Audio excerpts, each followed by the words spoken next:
Today we often use the term Anglicized when describing something that has been shaped or altered by the English language or by English culture. The term is common because the English throughout history influenced or transformed the customs, speech, and traditions of many different peoples. But if we turn the question around and ask when and how the English themselves became Anglicized, we step into the story of how England itself took shape as an Anglo-Saxon land. This transformation began during the mid-5th century when the great power of Rome withdrew from the British Isles, leaving behind a vacuum that other groups were eager to fill. The Roman Empire had ruled Britain for centuries, and though its influence never completely erased the native Celtic traditions it imposed, law, trade, roads, towns, and forts, yet as Rome weakened during the 4th and 5th centuries, its legions were recalled to defend other fronts. By the time the Romans fully left Britain, the island lay exposed. The local Britons faced threats from all directions. To the north, there were Picts raiding from the Scottish Highlands. To the west and across the sea, Irish raiders known as Scots struck coastal villages. Internally, Britain was divided and fractured. Into this moment of vulnerability came new arrivals from across the north. See, these were Germanic peoples from what is now northern Germany, Denmark, and the Netherlands. Later, sources would identify them mainly as Angles Saxons and Jutes. At first they may have come in, small groups perhaps as mercenaries or settlers, but over time they multiplied in number until they formed the basis of a new society. Yet the exact way this change occurred has been the subject of debate for centuries. Contemporary records are scarce and often contradictory. The Chronicle of Gallica, written in the year 452, speaks of the British provinces already suffering defeat and being reduced to Saxon rule by 441. Another voice, the 6th century cleric Gildas, paints the newcomers as savage pagans who entered after the Romans withdrew, intent on violent conquest and on the suppression of the local population. His description is dramatic and moralizing, but historians often view him as unreliable, or at least as a writer more interested in preaching than in presenting facts. Centuries later, in the 8th century, the monk Bede composed his Ecclesiastical History of the English People. His work relied heavily on Gildas, yet he offered a different interpretation. For Bede, the Anglo-Saxons were not simply bloodthirsty invaders, but rather instruments of divine will. In his view, God sent them as punishment upon the Britons who had fallen into sin. Bede traced the invaders to their homelands. The Angles from a land called Anglia, perhaps present-day Schleswig-Holstein, the Saxons from Old Saxony, and the Jutes from the Jutland Peninsula.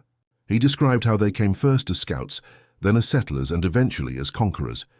The violence that followed was explained as divine retribution. Rather than simple human greed, these early sources shaped the way later generations viewed the Anglo-Saxon arrival.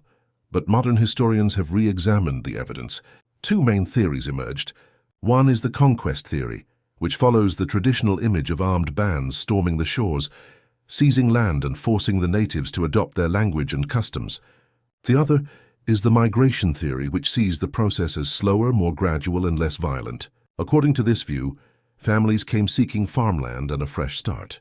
Floods and poor soil back in their homelands may have pushed them outward. Britain, with its abandoned Roman infrastructure, fertile land, and sparse defences, looked inviting. Some scholars even suggest a middle path. The Britons perhaps desperate for allies against the Picts, and Scots may have invited Germanic warriors to settle as defenders. Once established, those warriors may have called for their families and kin to join them. Over time, they stayed and grew in number. Archaeology and genetics offer clues. A study of ancient DNA from skeletons dating to this period shows that many had ancestry from northern Europe, suggesting that migration did occur. Some 34% of samples displayed this foreign heritage. Others had mixed ancestry, yet were buried in Anglo-Saxon-style graves indicating cultural adoption. Grave goods, weapons, jewelry, and pottery point to a blending of traditions. Families appear to have been buried together, reinforcing the idea of migration by household, not just by warrior band. Linguistics also tells a powerful story. By the early Middle Ages, Old English, a Germanic tongue had become dominant in England. Latin, which had served the Roman administration, and British Celtic languages both declined. This is unusual because in many other former Roman provinces, the Germanic newcomers adopted the local language, rather than replacing it. In Gaul, for instance, the Franks eventually spoke Latin, which evolved into French. But in Britain, the opposite occurred. Why the Britons chose or were compelled to adopt the newcomer's tongue is still debated. It may have been a gradual voluntary shift, as intermarriage trade and shared communities blurred distinctions. It may also have reflected the prestige or utility of the Anglo-Saxon language in the emerging kingdoms. Taken together, the genetic, archaeological, and linguistic evidence suggests that the truth was complex. There was migration on a large scale, but not necessarily through waves of armed conquest alone. Some Anglo-Saxons may have come as fighters, but many more likely arrived as farmers, craftsmen, and families. The local Britons did not simply vanish, but rather adopted new customs, blended traditions, and slowly came to identify with the new culture. In cemeteries across England, Britons and Anglo-Saxons alike lie buried with similar possessions suggesting shared practices. This process reshaped the island. New villages rose often beside abandoned Roman towns. Wooden halls replaced stone villas. Pagan traditions mingled with lingering Christianity until missionaries from Rome and Ireland reintroduced the faith in the 7th century.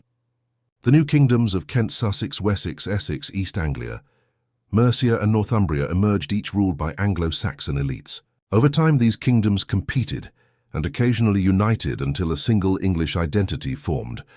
Why did Old English become so dominant compared to Latin and Celtic speech? The answer may lie in the sheer persistence of the settlers and the social advantages of aligning with them. In a land where Roman institutions had collapsed, adopting the language of the rising elites offered opportunity. Over generations, the Britons who had once spoken Celtic dialects increasingly raised children who spoke Old English instead. The cultural tide was irreversible. Still, there are signs that conquest played some role. Archaeologists have found Anglo-Saxon burials containing Roman-style military gear, hinting that some warriors had served as allies or federati of the Britons before turning against them or carving out their own lands. Yet the scale of such conflict remains uncertain.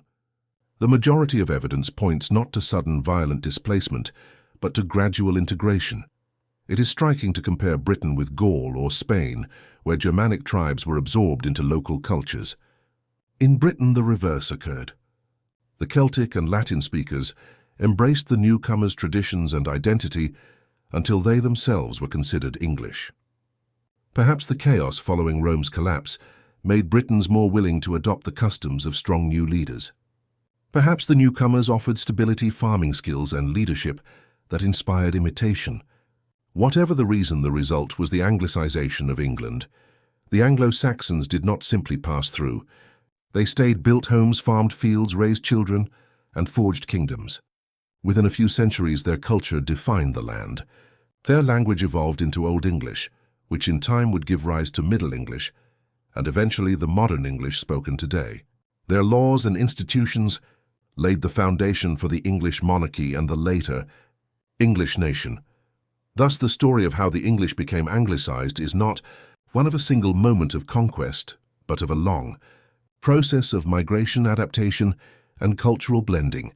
The Britons may have resisted at first, but over generations they merged with the newcomers until both groups shared one identity. The exact balance between force and choice remains debated, but the outcome is clear. England became an Anglo-Saxon land.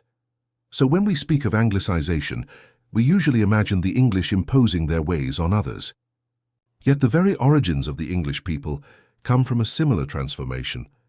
The Angles Saxons and Jutes crossed the sea into a land abandoned by Rome. Whether they came as warriors or as families or as invited allies, they stayed and became the foundation of England. In doing so, they set the stage for a nation that would later extend its influence across the world.